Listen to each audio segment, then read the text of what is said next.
E aqui o primeiro compromisso de quem está visando uma vida maior é decidir-se pelo caminho do despertar.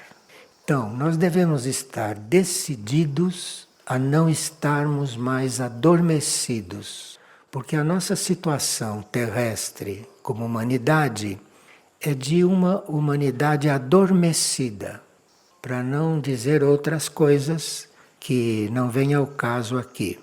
Mas, como esta humanidade é considerada adormecida, por inclusive não levar em conta a existência de outras humanidades que existem por todo o universo e, portanto, um pouco fechada em si mesma, e assim fechada em si mesma, ela não tem a possibilidade de maiores contatos conscientes com esses irmãos que estão em outros níveis de consciência, que estão em outras condições, mas que não por isso se acham separados de nós. Nós é que não temos consciência da existência deles.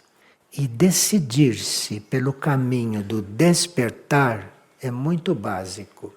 Porque se nós não decidimos despertar do sono no qual vivemos atualmente, se nós não decidirmos despertar, não há movimento neste sentido. Porque aqueles que já despertaram sabem muito bem que não podem forçar, não podem acordar ninguém.